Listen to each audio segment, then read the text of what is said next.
Sa gitna ng isang digmaan na mahigit isang buwan nang umiinit, isang biglaang anunsyo ang yumanig sa buong mundo. Nagkasundo ang Iran at Estados Unidos sa isang 2 linggong ceasefire. Pero ang tanong ngayon, tigil putukan ba talaga ito o isang sandaling pahinga lang bago ang mas malakas na pagsabog ng gyera?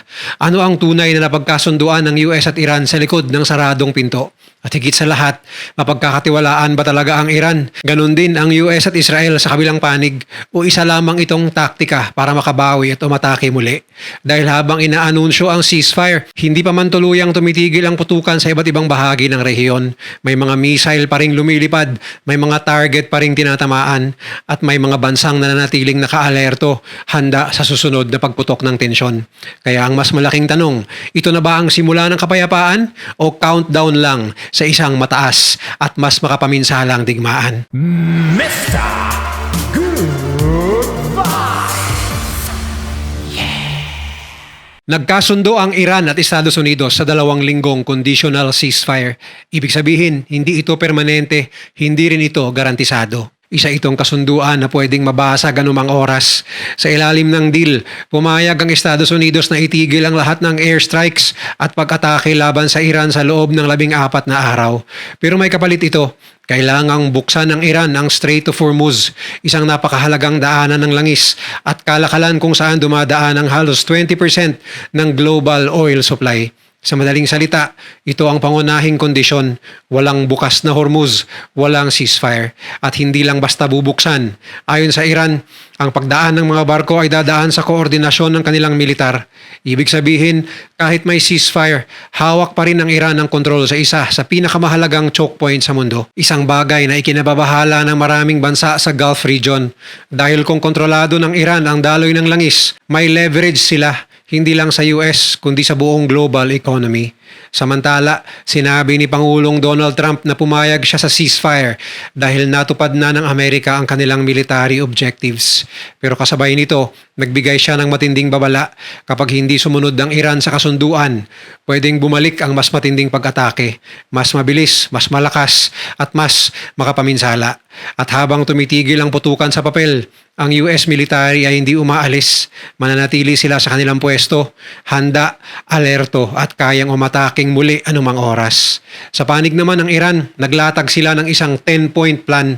Kabilang dito ang pagtigil ng digmaan hindi lamang sa Iran kundi pati sa Iraq, Lebanon at Yemen.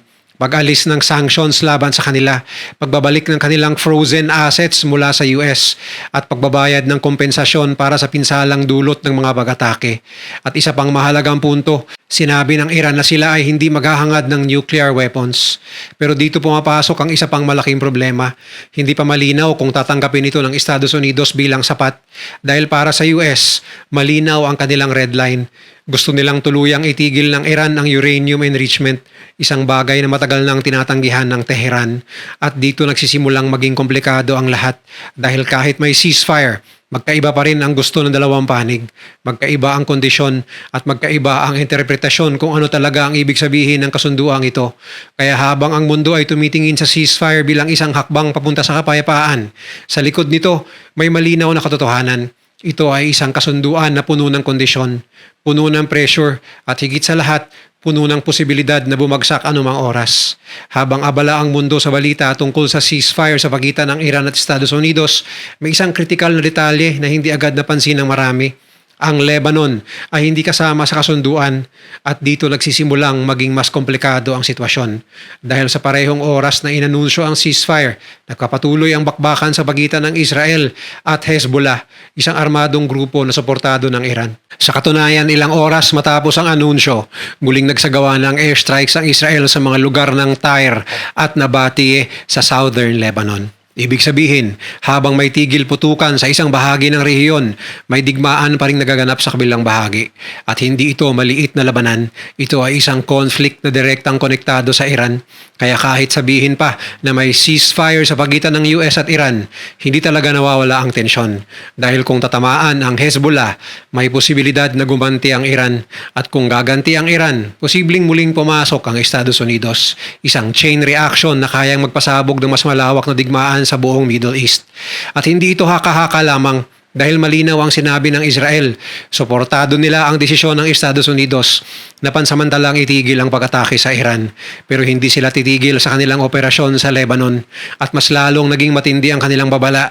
Ayon kay Prime Minister Benjamin Netanyahu, handa ang Israel na ipagpatuloy ang laban anumang oras. Ang daliri namin ay nasa gatilyo, ayon pa niya. Isang direktang mensahe na kahit may ceasefire, hindi sila magdadalawang isip na umatake muli. At hindi rin nananahimik ang Iran, naglabas ng pahayag ang IRGC, isang malinaw na babala. Kung magpapatuloy ang pag-atake sa Lebanon, magkakaroon rin sila ng response na pagsisisihan ng Israel. Sa madaling salita, may kapalit at maaaring hindi ito limitado sa Lebanon lang. Dahil kung papasok ang Iran muli sa laban, hindi na ito magiging local na conflict, magiging regional war ito at posibleng madamay ang iba pang bansa sa Gulf region. At dito pumapasok ang isa pang critical na factor. Habang may ceasefire sa papel, may mga ulat na patuloy pa rin ang ilang pag-atake. Sa Kuwait, iniulat ng militar na nakaharap sila ng 28 drones na target ng kanilang mga pasilidad kabilang ang power plants at oil facilities. Ibig sabihin, kahit may kasunduan, hindi pa rin tuluyang humihinto ang mga opensiba. At para sa mga bansang nasa paligid ng Gulf, ito ang pinaka-kinatatakutan. Dahil kung tuluyang mawala ng kontrol ang sitwasyon, hindi lang ito magiging digmaan ng Iran at US. Ito ay magiging digmaan ng buong rehiyon at maaaring makaapekto sa buong mundo, lalo na sa supply ng langis at sa global economy. Kaya habang ang ceasefire ay tila nagbibigay ng kaunting pag-asa, sa likod nito may isa pang mas mabigat na katotohanan. Ang digmaan ay hindi pa tapos. Hindi ito natigil, ito ay nagpalit lamang ng anyo. At habang patuloy ang labanan sa Lebanon, habang may mga missile at drone na lumilipad, habang may mga bansang naghahanda sa susunod na hakbang, mas lalong nagiging malinaw ang isang bagay. Ang ceasefire na ito ay maaaring simula ng mas komplikado at mas mapanganib na yugto ng digmaan. Sa gitna ng lahat ng ito, may isang lugar na tahimik pero siyang sentro ng tunay na laban. Ang Strait of Hormuz, isang makitid na daanan sa dagat pero napakalaki ng epekto sa mundo. Ibig sabihin, kapag ito ay isinara, hindi lang Middle East ang maapektuhan, kundi buong mundo. At ito mismo ang ginamit na pressure point ng Iran. Matapos ang sunod-sunod na pag-atake ng US at Israel, isinara ng Iran ang Strait of Hormuz. Huminto ang daloy ng mga barko, nabahala ang mga bansa at nagsimulang manginig ang global markets. Ito ang naging dahilan kung bakit napilitan ng Estados Unidos na pumasok sa isang kasunduan. Dahil kung magpapatuloy ang blockade, maaaring sumabog hindi lang ang digmaan, kundi pati ang global economic crisis. Kaya sa ilalim ng ceasefire, pumayag ang Iran na buksan muli ang Strait of Hormuz sa loob ng 2 linggo. Pero may kondisyon, hindi ito magiging ganap na free passage.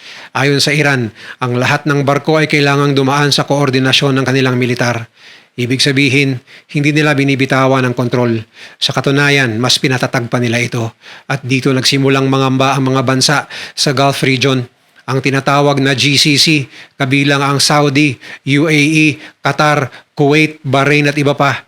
Para sa kanila, ang sitwasyong ito ay isang bangungot dahil kahit may ceasefire, may kapangyarihan pa rin ng Iran na kontrolin ng daloy ng langis at gamitin ito bilang sandata, isang uri ng economic blackmail. Ayon sa mga eksperto, kung papayagan ng US na manatili ang kontrol ng Iran sa Strait of Hormuz, ito ay magbibigay sa kanila ng pangmatagalang leverage at maglalagay sa buong rehiyon sa ilalim ng patuloy na pressure. Isang sitwasyon na hindi katanggap-tanggap para sa mga bansang umaasa sa malayang kalakalan. At hindi dito nagtatapos ang problema dahil kahit sinasabi ng US na halos 90% ng kakayahan ng Iran na umatake ay nawasak na, may mga ebidensya na kabaligtaran ang ipinapakita. Sa mismong araw ng ceasefire, nakapaglunsad pa rin ang Iran ng mga missile at drone attacks laban sa UAE, Kuwait, Qatar at Saudi Arabia. Ibig sabihin, kahit mahina na sa papel, kaya pa rin nilang umatake at kaya pa rin nilang pumili ng target. Isang malinaw na senyales na ang Iran ay hindi pa nawawala sa laban at maaaring naghihintay lamang ng tamang oras. Samantala, may isa pang kontrobersyal na ideya na lumutang, isang proposal na magtatag ng joint US-Iran system para sa toll sa Strait of Hormuz. Isang plano na di umano'y para siguruhin ang daanan. Pero para sa marami, ito ay isang delikadong kaganapan dahil ibig sabihin ito, maaaring gawing negosyo ang kontrol sa isa sa pinakamahalagang ruta sa mundo. At kung mangyari yon, hindi lang ito usapin ng digmaan, ito ay magiging usapin ng kapangyarihan sa global economy. Kaya habang kapalapit ang usapan sa Islamabad, Pakistan, habang naghahanda ang mga delegado para sa susunod na negosasyon, mas lalong nagiging malinaw ang isang bagay. Ang tunay na laban ay hindi lang tungkol sa missiles at bomba, ito ay tungkol sa kontrol. Kontrol sa enerhiya, kontrol sa kalakalan, at kontrol sa hinaharap ng buong rehiyon. Habang ipinapakita sa publiko ang ceasefire bilang isang hakbang papunta sa kapayapaan, sa likod nito, isang mas komplikado at mas delikadong realidad ang unti-unting lumilitaw. Dahil sa totoo lang, hindi pa malinaw kung ano talaga ang kasunduang ito at mas lalong hindi malinaw kung paano ito tatagal. Una, may malinaw na pagkakaiba sa interpretasyon ng dalawang panig. Para sa Estados Unidos, ang ceasefire ay isang pagkakataon para pilitin ang Iran na sumunod sa mas malawak na kasunduan, lalo na pagdating sa kanilang nuclear program. Para sa Iran naman, ito ay isang political victory, isang patunay na kahit sa gitna ng matinding pag-atake, nagawa nilang pilitin ang US na makipag-usap at dito nagsisimula ang problema dahil magkaiba ang layunin, magkaiba ang pananaw at magkaiba ang inaasahan. Sa nakaraang 2 beses nang nagtangkang makipagnegosasyon ng Iran at Estados Unidos at sa parehong pagkakataon, habang nagpapatuloy ang usapan, lalo lang tumitindi ang tensyon. Mas maraming pag-atake, mas maraming eskalasyon at sa huli, bumabalik sa digmaan. Kaya ngayon kahit may ceasefire, walang kasiguruduhan na iba ang mangyayari. Dagdag pa rito, habang pinag-uusapan ang kapayapaan, may mga ulat na patuloy pa rin ang mga pag-atake sa ibang lugar. Sa Kuwait, tinamaan ang mga power at desalination plant. Sa iba pang bahagi ng Gulf, may mga drone at missile na na-detect. Ibig sabihin, hindi sabay ang tigil putukan, hindi pare-pareho ang pagsunod at maaaring hindi lahat ng puwersa ay kontrolado. At dito pumapasok ang mas malaking tanong, kung hindi kayang kontrolin ng Iran ang lahat ng kanyang kaalyado, paano nila mapapanatili ang ceasefire? Dahil hindi lang Iran ang nasa eksena, nandyan ang Hezbollah sa Lebanon, nandyan ang iba pang proxy groups sa Iraq at Yemen. Mga grupong may sariling galaw, sariling agenda at kayang magsimula ng panibagong sigalot kahit walang direktang utos. Samantala, may isa pang malaking issue na hindi pa rin nariresolba, ang usapin ng nuclear program ng Iran. Para sa Estados Unidos, malinaw ang kanilang kondisyon. Dapat itigil ng Iran ang uranium enrichment. Pero para sa Iran, hindi ito katanggap-tanggap. Handa silang pag-usapan ng limitasyon pero hindi ang tuluyang pagtigil. At dito nagiging deadlock ang usapan dahil ito ang isa sa pinakasensitibong issue. At kung hindi ito marisolba, mahirap umasa na magiging permanente ang kapayapaan. Sa kabilang banda, may pressure din mula sa international community. Maraming bansa mula Europa at Canada ang nananawagan ng pangmatagalang tigil putukan. Pero kahit sila aminado, hindi ito magiging madali. Dahil ang kasunduang ito ay hindi pa kumpleto, hindi pa pinal, at maaaring magbago anumang oras. Sa katunayan, kahit ang White House ay nagsabing, nothing is final. Isang simpleng pahayag pero napakabigat ng ibig sabihin dahil ipinapakita nito na ang ceasefire ay pansamantala lamang, isang eksperimento, isang pagsubok at maaaring isang taktika. Kaya habang papalapit ang mga negosasyon sa Islamabad, Pakistan, habang naghahanda ang mga leader para sa mas malalim na usapan, mas lalong tumitindi ang pressure at mas lalong nagiging malinaw na ang kapayapaan ay hindi pa abot kamay at anumang maliit na pagkakamali, isang maling galaw, isang maling interpretasyon ay maaaring magbalik sa lahat sa simula ng digmaan. Sa puntong ito, malinaw na ang ceasefire ay hindi katapusan ng digmaan. Isa lamang itong manipis na linya sa pagitan ng katahimikan at ganap na kaguluhan.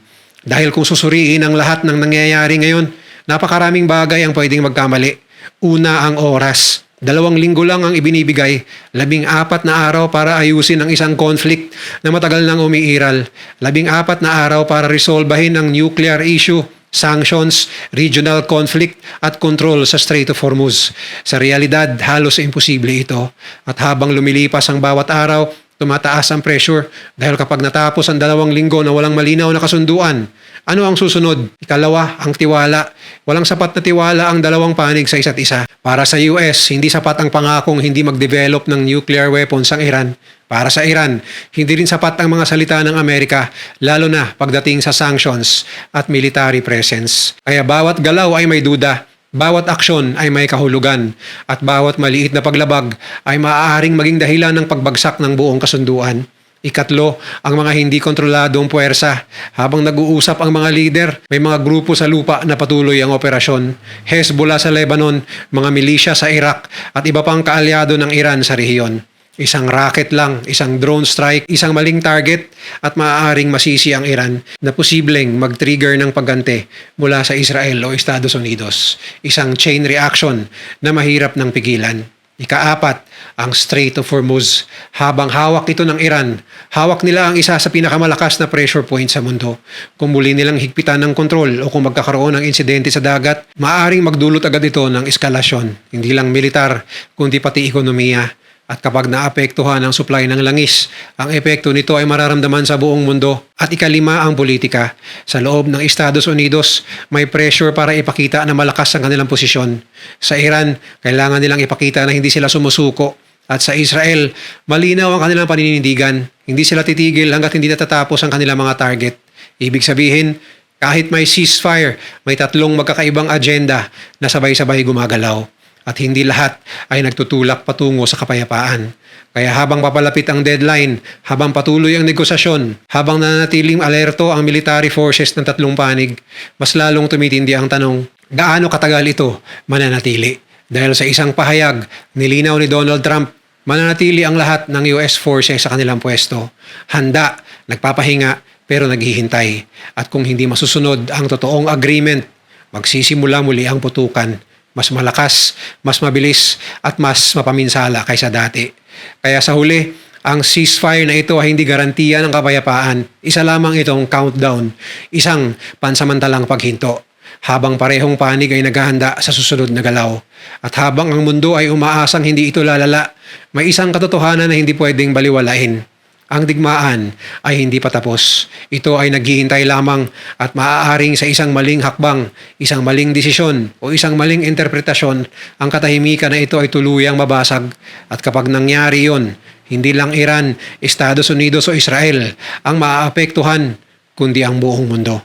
Kung nagustuhan mo ang video na to, share mo naman sa iba at mag-subscribe ka na rin. Panoorin mo na rin yung mga videos na nasa kanan para lalo pang maubos ang oras mo.